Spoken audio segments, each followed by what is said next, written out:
I was actually born in a poor family in India, where struggling for daily necessity meant that either you punched or get punched, like in a boxing ring.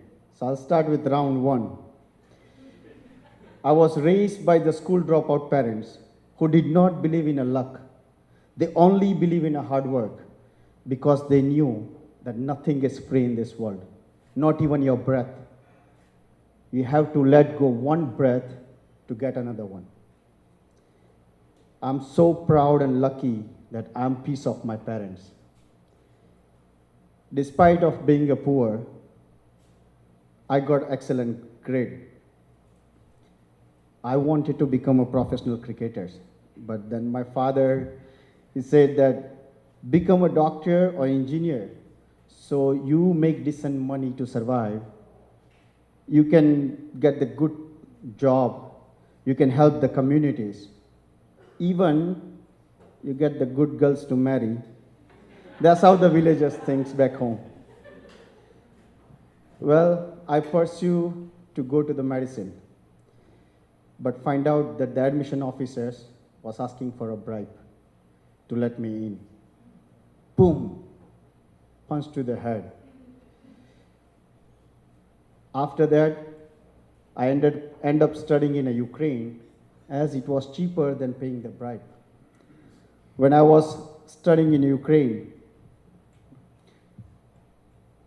I still have the money problem. When there was a money problem, my mother sold her all jewelry. My father has to sold his piece of land, so I could afford to go to the medicine. That day, I realized that hungry stomach, an empty wallet, and broken heart can teach you the best lesson that no university can teach you in this world.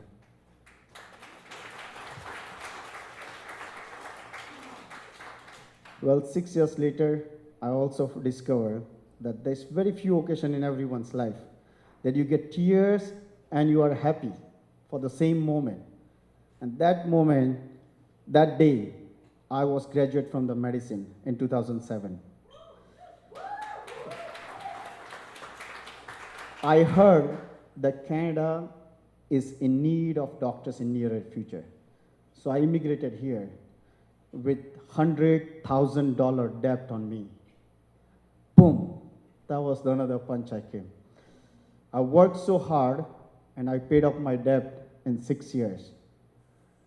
I started fighting with the life. I got my permanent residence and I was able to bring my wife to Canada. Next year, my son, the astronaut born in my house. Well, that's what he want to become. Same time, me and my wife, we decided that she will continue to work and I will pursue my career. But who knows that life was ready to punch me back. I was around 2 now. In 2015, I was looking for the medical courses so I can go and study. Within next week, on very day, I supposed to pick up the key for my brand new home. And my wife diagnosed with the last stage of cancer. Boom. That was so bad. I had only $250 in my pocket. We put everything in a house. I had 1.5 year baby. I had no idea what to do. Next 1.5 year, I worked so hard. I was getting punches from life, but staying on my feet. I worked double shift. I took my wife to doctor's appointment for chemo, radiation. I even have to take my son to the work sometimes. Well, I used to pray to God, take me, but not before I bring my family back to their feet. I got good circle of friends. Some of them are here and some of them are missing. But it says, one best book is equal to 100 good friends. But one good friend is equal to a library. Some of them are here today.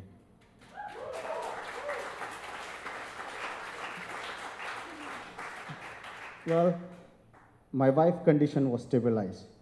and we move on with the life. But out of nowhere, that punch came and it knocked me down to the ground. Within starting the first week of school, my son diagnosed with autism. I took off from the work. I did everything that I can do. I did every course. I did volunteer in his school. I did everything that one father can do for his son, with lots of patience and understanding. Now he's well on his way to becoming an astronaut that he wants to be.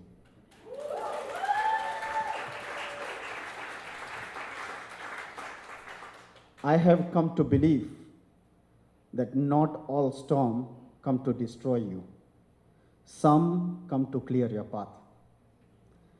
Thus round 3 started. I took a deep breath, and again I went on a hunt for who I had not yet become.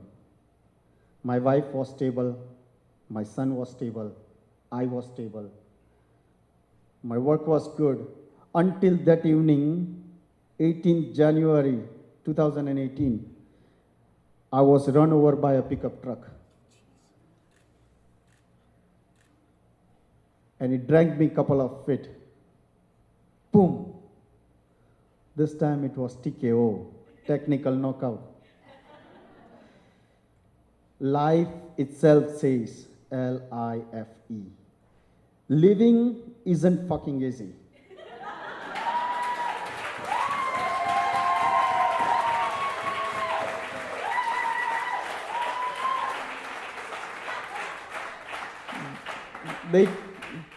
They take me to the Sunnybrook Trauma Center, where she was there. She was just 10 feet out from the accident. They took me to the Sunnybrook Trauma Center, and I was lying on the bed. When I opened up my eyes at around midnight, I saw my friends. The guy was crying there. I saw my wife. She was crying. I told my wife that I might not survive tomorrow. I might not open the eyes tomorrow. So make sure you wind up everything and go back home. Well, then I was diagnosed with multiple rib fractures, spinal cord damage, bilateral knees, ankle injuries, my shoulder, and brain injuries. They moved me from trauma center to the room where I shared the bed with the old lady. I was crying because of pain, and I have no idea what to do. Every night. One night, one of the old lady who shared the room, she opened up the curtain, and she told me, said, "Son, what happened to you?" So I told her, I explained her what happened to me. Then she told me, she said, "Son," she told me her story. She said, "I'm paralyzed below my belly. I'm last stage of cancer. I have no family left who can come and see me." And she had a psychiatric issue even, I know. After the conversation, she closed the curtain. She slept nicely, but I could not able to sleep that day. I feel my finger, I feel my toes with the pain, but I used to feel everything. I used to feel my body. That day I decided that I'm not gonna give up. 7 days in Sunnybrook and 22 days in West Park. 9 months of intense therapy and wheelchair bound. I would never ever imagine myself standing here and telling my story in front of you all.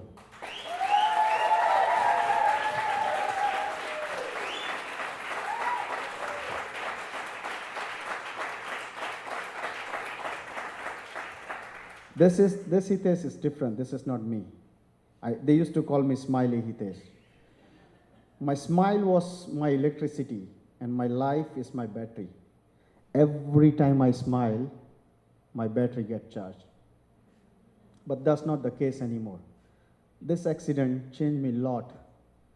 This accident changed me spiritually, emotionally, physically, and especially mentally. I got angry every day. The depression. I got angry because keeping my anger is like punishing myself over and over and over again for somebody else's mistake. In the end, I have learned that life is similar to boxing. Defeat is not declared when you fall down. Defeat is declared when you refuse to rise up. I was almost declared dead, but I did not give up. And today, I'm here, rising.